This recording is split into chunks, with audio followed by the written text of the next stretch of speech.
guess one cabinet secretary who's young or youthful. That is the CS for, is it water and irrigation?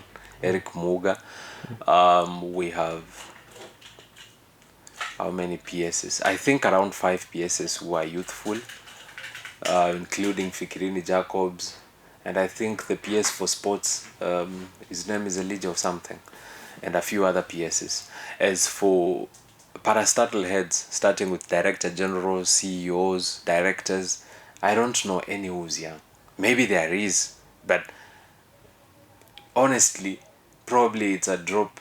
It's one grain in a pool of sand, because we know this government has been, and other governments before this have been hiring retired people to take over senior government positions. The current Director General of KRA is actually past retirement age, but he's still in office. I think he was recently appointed. That is just one example of the many parastatal heads in this country who are past their retirement age or are approaching retirement age. And even when they do retire, they are replaced with appointments of similar kind.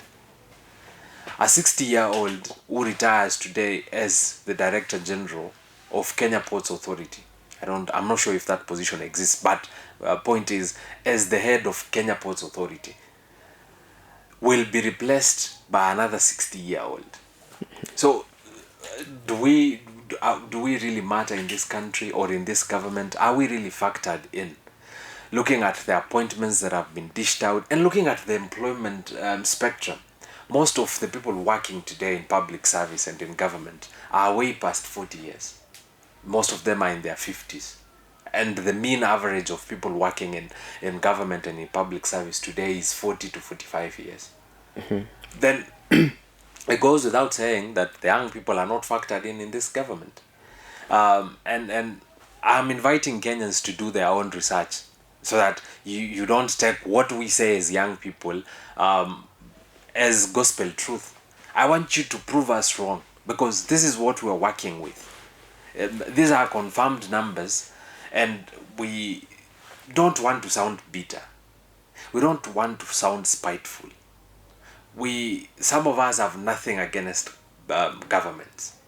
I am a supporter of governments, but I hate bad governance. That's exactly where the problem is. I love democracy. I hate dictatorship, because there's no guarantee that after William Ruto is taken home probably by a military takeover, for example, the new military general will be pro the people. It is very possible that a dictatorial regime, whether voted by the ballot or through, or that one that takes government through a coup, might be worse than what we already have. So I am disabusing the notion that some people have that seem to lean on dictatorship. They think that, for example, if the military were to take over, maybe Kenyans' problems would be dealt with, and that is some wrong kind of thinking, because it's a worse guesswork. We would rather have a bad president who we would vote out after every 5 years than have a general who you have no control over, who you have no probably who has no term limit, and who of course will suspend the constitution and govern the best they know how. And there is no guarantee that whoever will take over as a military leader will be better than William Ruto. Yeah. And coming back to the conversation, as young people, I think we, for a long time, have fought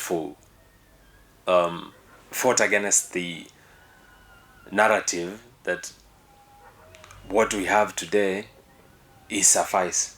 We have fought against the narrative that this government is performing and that we should give it another 5 years. We have tried our best to highlight the issues that we think deserve attention and are of more prominence than development. We are saying development is good, but even as you develop this country, can you at least pay some attention to human rights, because they matter, to the rule of law, Can you at least respect the constitution? Can you at least deliver equality to every citizen in this country? Can you at least pay attention to the cry of the young people and the unemployment issue that is in this country? Even as you develop Kenya, even as you build more roads, even as you build more stadia, can you at least pay attention to the cost of living? Because it also matters.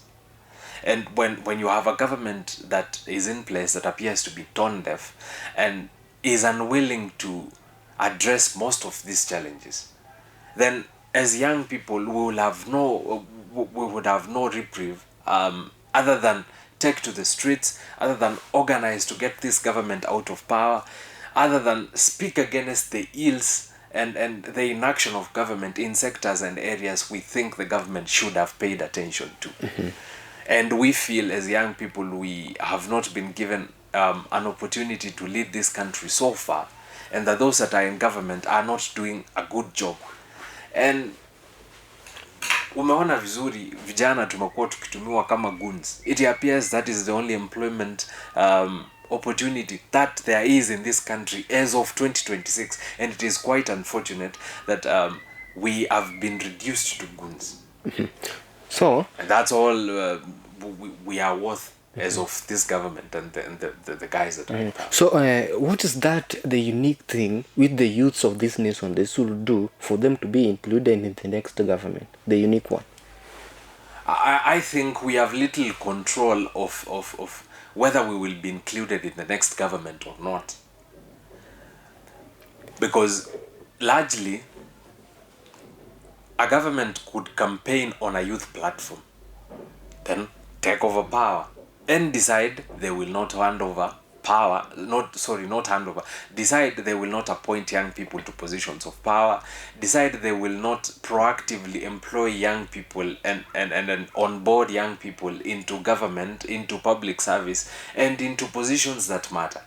I think that then begs the question to the young people of Kenya: are we waiting to be given an opportunity, or are we going for these opportunities?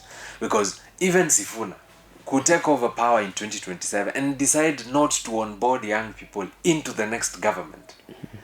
Then, as young people, we have to sit down and internalize these things and come up with a solution for us. And that begins, the solution to these things, as for the young people, begins with the young people themselves deliberately deciding to go for positions of power. The young people should vie for MP seats, senatorial seats, they should vie for gubernatorial seats, and they should, in a way, not be trapped into thinking that they can only win small seats. I'm using the word small because the MCA seat and the MP.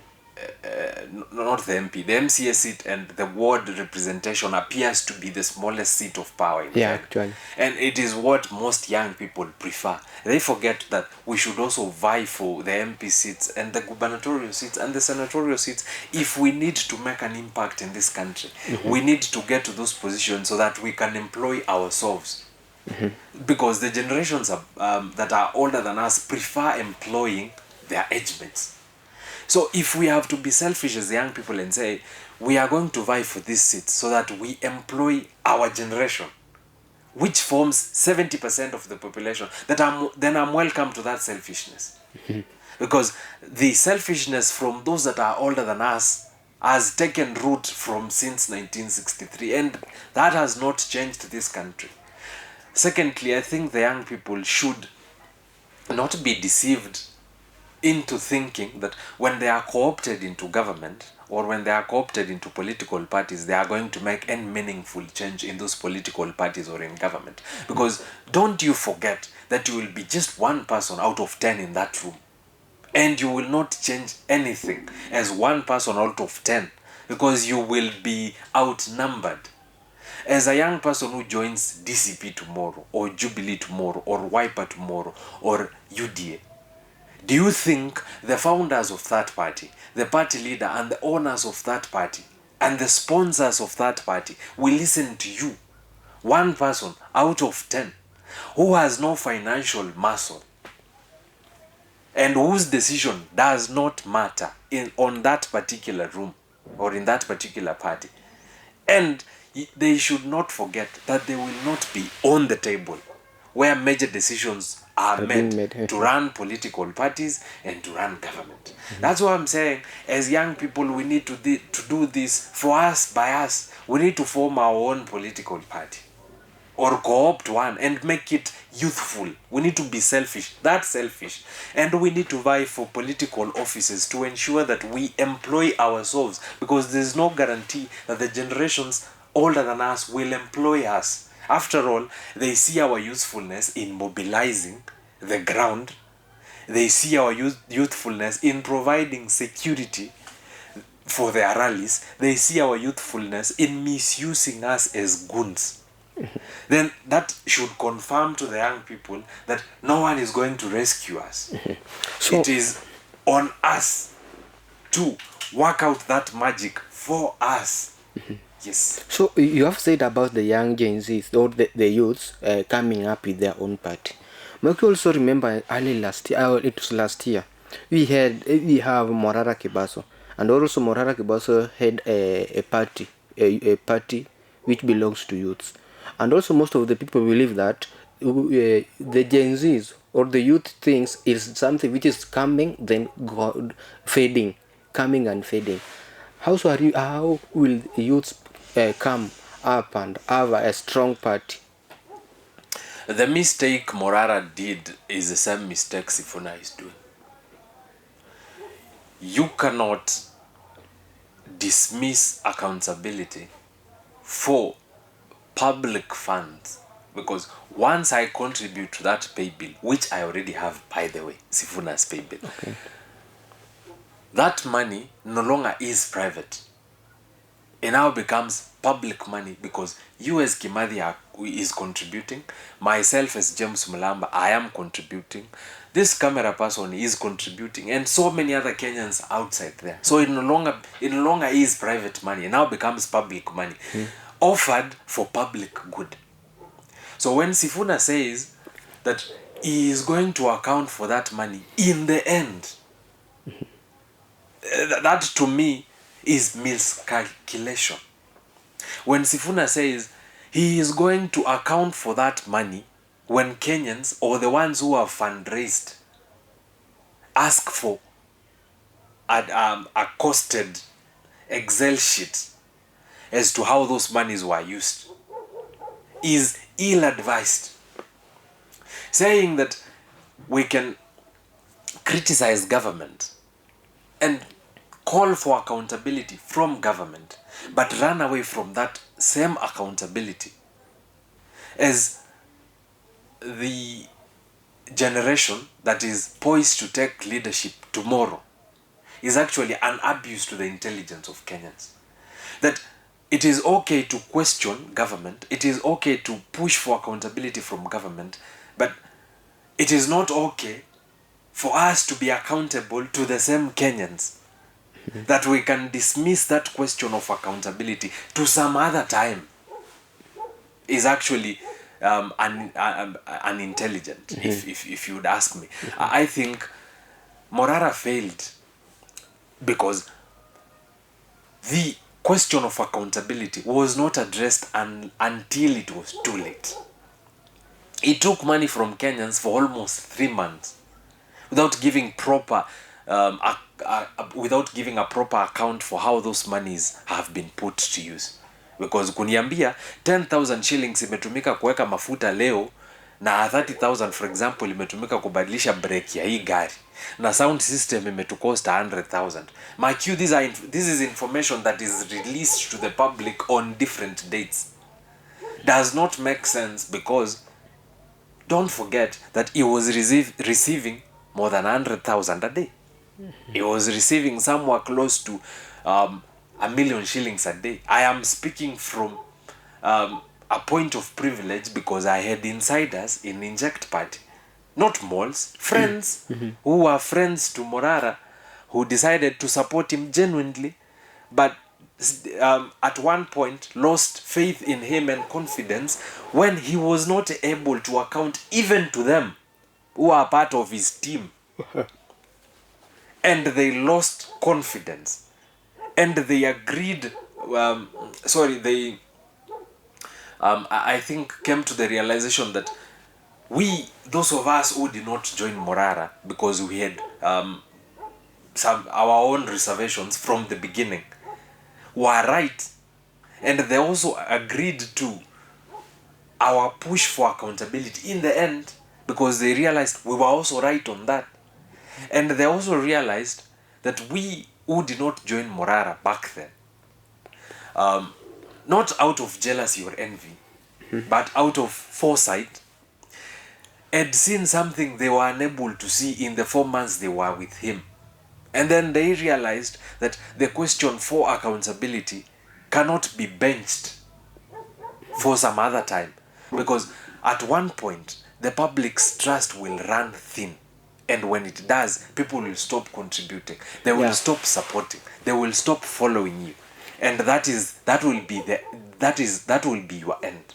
So part of Morara's downfall was the opaque accountability from his side. The second reason why he failed was because at one point the Kenyan people realized he was taking them for a ride. And his past also haunted him. The fact that he had supported William Ruto before, campaigned for him before, mobilized crowds for him before, and was launching projects with William Ruto as late as 2023. Even when the entire country, okay, not the entire country, sorry about that, even when half the country had moved on from William Ruto. And we had realized we had been duped. I'm using that language for the sake of the majority. Myself, I did not vote for William Ruto. And I was not duped or deceived because as of 2022, I was mature enough to distinguish between a genuine leader and a populist one. And I did not vote for William Ruto. But point is, these are some of the reasons why Morara failed. The other reason he failed was because he had this same disease that I see in William Ruto. The disease of a one man who runs everything. He was a one-man show, just like William Ruto. He wanted to control the finances. He wanted to be the Secretary General of Inject. He wanted to be the party leader of Inject. He wanted to be the chairperson of Inject. He wanted to be the patron of Inject. He wanted to be the spokesperson of the Inject party and the Inject movement. And he wanted to be the mobilizer and the crowd puller. And he failed because he did not delegate duties to others. And when he did, he micromanaged them exactly like what William Ruto is doing. Yeah, then actually, now you being Oh, that... and as I went up, sorry about this, let me just cut you short. The Inject party was supposed to go to full registration. It did not. Mind you, that party got its provisional registration certificate. When you get your provisional registration certificate, it means you are half the journey, halfway there. You only need to comply with a few more regulations and guidelines from the registrar of political parties so as to get your full registration certificate. He needed to open 24 offices, and there was enough money to do that. And he needed to get offices in the interior parts of this country, or in some places where the rent is not as high. There are offices in this country run by political parties that pay as low as 3,000 to 2,000 shillings for rent for a whole month. And yes, it was possible for Morara to open 24 offices, because going by the mathematics, if you're paying 2,000 shillings on rent for 24 offices, then that means you need 48,000, right? That means you need 50,000 a month. 50,000 a month was meager change to the amount of money Morara was controlling. But then money got the better of him, or his ego got the better of him, and people realized perhaps we are getting it wrong. But even though that was the case, Morara should have proceeded with registering Inject Party. He should have opened the 24 offices and complied with the regulations from the registrar of political parties. Today, he would be negotiating with Matiang'i or Jubilee, because that is what exactly he's doing now, with an already registered political party that has half the blessings of the young people. And the young people would have some place to call home. The registration of the political party called Inject was halted by Morara unilaterally. And he had no shame the other day saying that he went to Jubilee and he did so because he did not see any other option. That's one. Two, he said that he did not proceed with registering the Inject party because there could not be two party leaders in another party. So, by so saying, is alluding to not registering or following up with the regulations of registration of a party to the final stage, and saying that he could not join Jubilee as a party leader of a different party. So he ditched the entire idea of registering Inject party so that he can join Jubilee party, an already registered party. Ni kama tuseme leo Kimathi, ulikuwa unajenga kwako. Unasema hii kazi ya kujenga kwangu ni ngumu, wacha niende niishi kwa ndugu yangu. Anasahau mtegemea cha nduguye ufa maskini. Yes, and that's exactly what is the problem today. And we need to fix that. And we can fix it. Because we do not have a presidential candidate as Gen Zs. I think it would be defeatist if we did not support Sifuna and Babu Owino. I have struggled with that question for a while because I have not attended their political parties. Their political rallies. I have contributed to Sifuna with the little coins I have, and I will continue to. But I need to caution the young people that a dream deferred may in the end not be achieved if we as the young people do not rise up to the occasion. I will say something that is unpopular here today. Babu Owino is not a young person. Sifuna is not a young person. They may be youthful, yes. But going by the constitutional limits, age limits of who exactly is a young person, they are not. According to the Constitution of Kenya, any young person should be between 18 to 35 years. Sifuna is 45. I think Babu is way past 40. You may forgive them that they did not achieve the transition of leadership from the old guys to them, the young guys, when they were in their prime, because they were in political parties that did not offer such space for the young people. Political parties that are comfortable with you vying for an MP seat or an MCA seat, but not for a gubernatorial seat or for the presidency. Sorry about this. I think I need to mute it.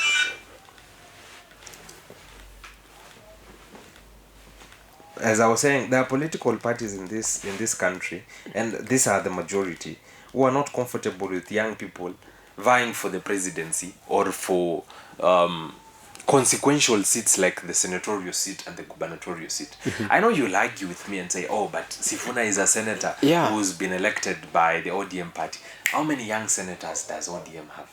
How many young senators does UDA have? How many young senators does Jubilee have? How many young senators does Wiper have? How many young governors does UDA have? How many young governors does ODM, Jubilee, and the other parties have? How many of those consequential positions have been occupied by the young people from these political parties?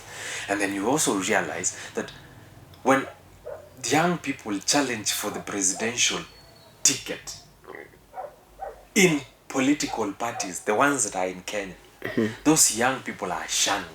Instead of being celebrated, instead of being groomed and encouraged, they are stigmatized by the same political parties that preach democracy. If today, I am not a member of Wiper, I'm just giving an example. If today, as a member of Wiper, which I'm not, decide to challenge Kalonzo for the presidential ticket of the Wiper party, the MPs of that party, the leaders of that party, and the sponsors of that party, and the youth league of that party will all fight me. Yeah. If you decide to challenge Oburu for the presidential party ticket of ODM, if you decide to challenge Matiang'i for the presidential party ticket of Jubilee, and the same for DCP, and the same goes for UDA, you will be shunned in that political party. You will not be celebrated. Yeah, you see, these things just according to the constitution of a party. We have ODM is having their constitution and these parties, and according to their constitution, they say that the party leader is the automatic presidential candidate. So we can't debate about that. I think also what the Gen Zs all can do now. We see the Sifuna team, the Baba Wino team. They are talking as they are the spokesperson of the young people, the Gen Z. They are already saying that they have their party.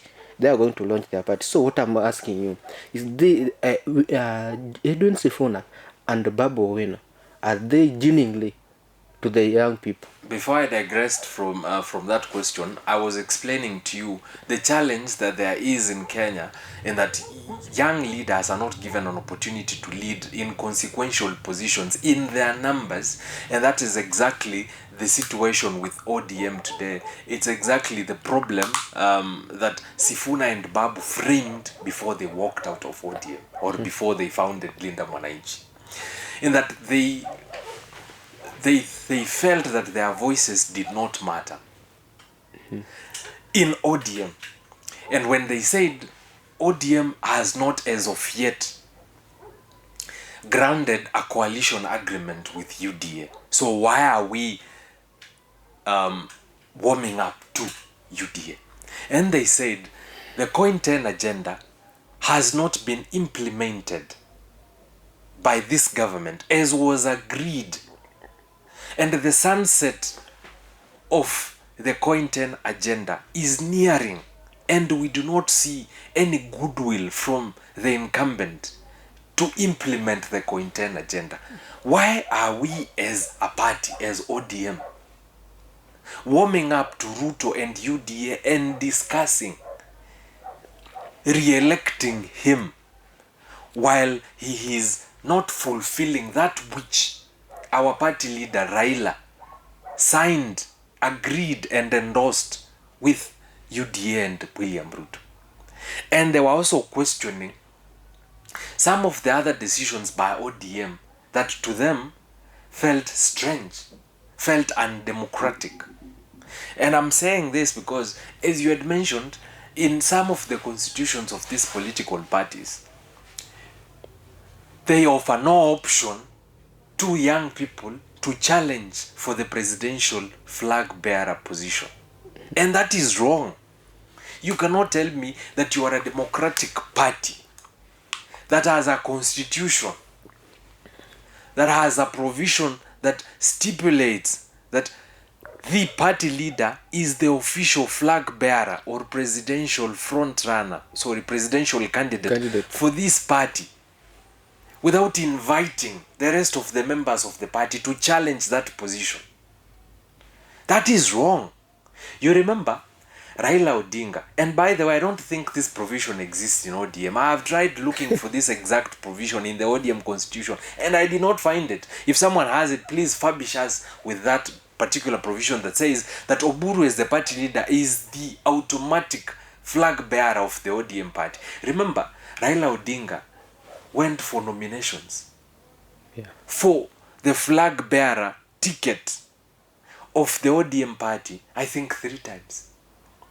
He did so in 2007 against William Ruto. William Ruto lost to Raila Odinga for the presidential ticket of the ODM party. Raila Odinga did so again in 2013 against Musalia Mudavadi. Raila Odinga, I think, went for, I'm not sure about this, but I think he went for another nomination in 2017 for the presidential ticket in ODM. I want to see the same in DCP. I want to see the same in Jubilee. I want to see the same in Wiper. I want to see the same in any other political party in this country that has a presidential candidate. We would excuse UDA for now and say, you guys should not go for a nomination on who carries the flag for the UDA party, because you already have a president who belongs to that party. And the political parties, as rightfully has been put, exist to capture power. And if you already have a president from your party, why would you be going for a nomination? You already have that power. Yeah. But as for these other political parties, they need to open that space to the young people. If it requires them to change their constitution so as to give space for the young people to also challenge for the presidency using that party, that should happen. As I come back to the conversation on Sifuna and Babu, as I was saying, at their prime, when they were young people, when they were below 35, today they are youthful, they are not young, they did not get an enabling environment for them to thrive. And that goes without saying for many other young people who are in Linda Mwananchi today. And it goes without saying for any other leader who is in Linda Mwananchi today, including Onyonka, Osotsi, Karoli Omondi, Patrick Makau, who is the MP for Mavoko in Machakos constituency, in Machakos County, and all the other leaders that are in Linda Mwananchi, including Boni Alwale, who's recently joined Linda Mwananchi. There is talk that Aisha Juma also wants to join Linda Mwananchi. But you understand that from the political parties they come from, they did not get a fair chance to compete back then. And that dream to lead this country for Babu Owino has been deferred. You've heard Babu Owino say that he thinks it is almost too late. That in other countries, he was comparing himself to Barack Obama and saying that in other countries, young people could get to the presidency under 50 years of age. But in this country, to get to consequential positions of power, you have to be in your 50s or 60s because you were stifled, you were suffocated when you are in your prime, when you are in your 30s and 40s. And that's exactly the problem Linda Mwananchi is grappling with today. And they appear to be the spokesperson of the young people because we do not have an option as at the moment. Today, Sifuna appears to be speaking the language of the young people. Babu Owino appears to present the youthful energy of the young people, even though he's not a young person himself. Today, Osotsi appears to have the bravery and the courage of the young people. And this appears to be the position because the young people, the ones I am part of today, the under 35s, have not come up with their own political party. They have not come up with their own forum. They have not come up with their own mobilizing unit. They are not doing rallies in Kenya. You remember there was a time when Morara was going around this country, even before Sifuna and Babu Owino took over. There was a time young people had a glimpse of what leadership from the young people would look like. And at that time, Morara was 28. And we can get back to that particular position. That when Sifuna is doing a rally at Kakamega, as James Mulamba, as, say for example, person XX, youth leader XX, we've organized another tour of the country in Imenti. We are having another tour at Igembe. We are in Kitui campaigning for a senatorial candidate. We, as the young people, have another outfit that is not rivaling Linda Mwananchi United and United Opposition, but another outfit that is complementing the United Opposition and is also crisscrossing the country to campaign for Gen Zs from where they come from and to also educate the young people and the citizenry in different parts of the country. Today, we would be, as young people in the coastal region, educating them about maritime affairs and the blue economy and how they need to push CS Joho to come clean on mining in Taita Taveta. And as young people today would be camping somewhere around Narok and Masai Mara, sensitizing the residents of that area and pushing for an equitable share of resources to that county and discussing tourism and how it could be revamped in that particular county for the benefit of the citizens of Narok, who have one of the largest national parks and reserves in this country. But we are not doing that. We've not gotten ourselves as young people to that particular point. And that's what I'm pushing towards. That's exactly why I am in every other podcast, in every other news station, news outlet and media outlet, trying to highlight this particular niche because there is a gap that we need to fill as the young people. And leadership will not start in 2027. It starts today. Our organizing will not start in 2027 or somewhere, maybe 2 months before 2027. That organizing must start now. That conversation for a party for the young people must start now. That conversation for a forum and an outfit for the young people must start now. We are losing time. We're almost getting to the elections. We only have 1 year. There's just so much we do in 1 year. And if we do not come out sharply as young people to and stand our ground and say, Babu Wino and Sifuna are doing a good thing, but as Gen Zs, we could also complement their efforts by galvanizing ourselves into one outfit to complement them and to complement the opposition, then we would be losing it. Let's say Sifuna vies for the presidency, for example, because he's poised to run for the top seat. Do you think he will have time to campaign for Gen Zs in Mombasa? Do you think Babu Wino will have all the time vying for a gubernatorial seat in Nairobi to campaign for young people in Samburu if the young people themselves do not realize that we need to do this by ourselves for ourselves? Do you think Linda Mwananchi will have a very robust infrastructure that will campaign for all of us, that will encourage and push young people and those citizens who've not registered as voters to register as voters? Do you think they can do everything, given the limitation of people and resources? Do you think they will have time to educate citizens in Mombasa at the same time campaign for the top seat? And that appears to be the challenge and the gap I want the young people to be alive to. And we need to wake up. We cannot relegate the fight for this generation, the fight for the soul of this country, to another generation, to other people, to some other time. Because we've done that before. And this country has done that before. And we've seen the opportunity cost of not rising up to the occasion. You remember there was a youth constituency in the 70s and 80s. Yeah. Akina Tom Mboya, who at least achieved something for this country. Imagine if the entire country was as united, behind Tom Mboya. Because he was young back then. He was not Akina Sifuna, he was in his 20s. Before he was gunned down, he was not even 35. There was another young generation of the 90s, Akina Orengo na Akina Raila Odinga, who fought And Martha Karua? well, I do not have good words for Mother Karua, but you could include her in that particular list.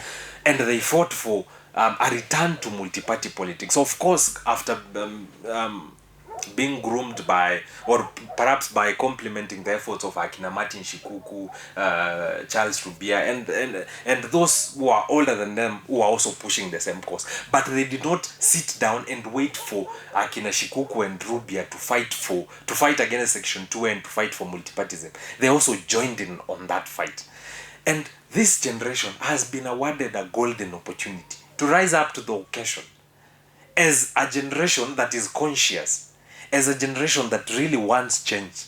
And we should not relegate our youthful years and our passion for change to other people to fight for the leadership we want. We need to also come out boldly to fight for that new country we want and for that new vision we want for this country. Okay, according to you, Luna, I just wanted to we just want to go and look the state of the nation. Yes, the state of the nation. But I just have 2 questions. So I just want to certain at least for us to save time. Sure. Do you think the same question? Do you think the Gen Zs will vote for Sifuna and Sifuna as their presidential candidate? And do you think they have open it to support him? Do you think they have the last part of the question was? Do you think the Gen Z will support or will vote in Sifuna as their president 2027? I will start by naming the people we would not vote for. And by this I mean in our numbers. In our numbers, we will not vote for Matiang'i. By virtue of the opinion of the majority of the young people, we will not vote for Rigathi Gachagua if he is picked as the presidential flag bearer. And by virtue of the opinion of the majority of the young people of Kenya, because we are consumers of intelligence, Yeah. we are not going to vote for William Ruto. So given that we have eliminated 3 people from the front runners today, we only have 2 people left, I guess, Who and who? who are front runners, Kalonzo and Sifuna. Would you vote for Kalonzo yourself? No, I'm just asking you on behalf of Kenyans. Kalonzo has some weaknesses we cannot ignore. And I wouldn't want to discuss him here today. But word on the street is, young people do not exactly have a problem with Kalonzo, given that he does not have a corrupt background, Yeah. given that he has not been mentioned adversely in the violation of human rights, given that he has a balanced approach to politics, and that he appears to be a compromise candidate for most people. But word on the street, the same street, says that Sifuna has rattled the politics of this country, and he is challenging the political maestros of this country, the likes of Akina Kalonzo. He is waking them up from their sleep. He is doing more rallies than these guys. Yeah. He is all out. He is brave. He is charismatic. He appears to speak the language of the young people. He has no corruption cases or allegations behind his back. He does not have that baggage that is with some politicians in this country. And he appears to have the energy and the zeal and the passion to usher in a new era of governance in this country. And that is why I think a majority of the young people today are warming up to him. Some have not decided as of yet, but a good number of the young people today are finding a home in Linda Mwananchi. And it appears by now, maybe things will change, that Sifuna is poised to fly the flag for Linda Mwananchi, because Babu has said he's vying for a gubernatorial seat in Nairobi. Yeah. As for Rengo, I'm not sure if he will be defending his gubernatorial seat or he will challenge Sifuna to the Linda Mwananchi presidential ticket. But in the event that he doesn't, and that Sifuna is picked as the presidential candidate of Linda Mwananchi, I think the young people would be very willing to vote for Sifuna. And we will maybe for the first time deal with the question of voter apathy amongst the young people. You will see the young people show up in their millions for the first time to vote, because let us not cheat ourselves and deceive ourselves into thinking that the country shows up to vote for general elections just because they need a certain MCA or MP or senator as their next leader. In most countries, and Kenya is not different, show up to vote, most importantly, for the presidential position. Yes, they will vote for the gubernatorial position and for the senatorial positions and the other positions. But their first driver to that polling booth is who is on the presidential ticket. Yeah. That today, if the young people feel that they are not represented in the presidential ticket, they will not show up to vote in 2027. I can promise you that. And that will not mean that they do not want a change in leadership in the lower positions. Yes, they would want a different governor, a different Senate, a different MP, and a different MCA. But the first wake-up call or driver to voting in 2027 will be who is on that presidential ticket. If it is a candidate who carries favor amongst the young people, they will show up in their millions to vote. But if that candidate does not inspire the young people, does not appear as a breath of fresh air, the young people might as well decide to boycott elections as they did in 2022. And that, of course, will not help usher in a transition in government, and it will not birth the Kenya we want. And of course, we will have deferred an opportunity to change leadership in this country. But you should not forget that voting in this country is pegged and tied to the presidential ticket. So many people in this country, not only the young people, care a lot for whoever is picked as the presidential flag bearer of the of the opposition, and who ends up as the presidential ticket bearer of the opposition.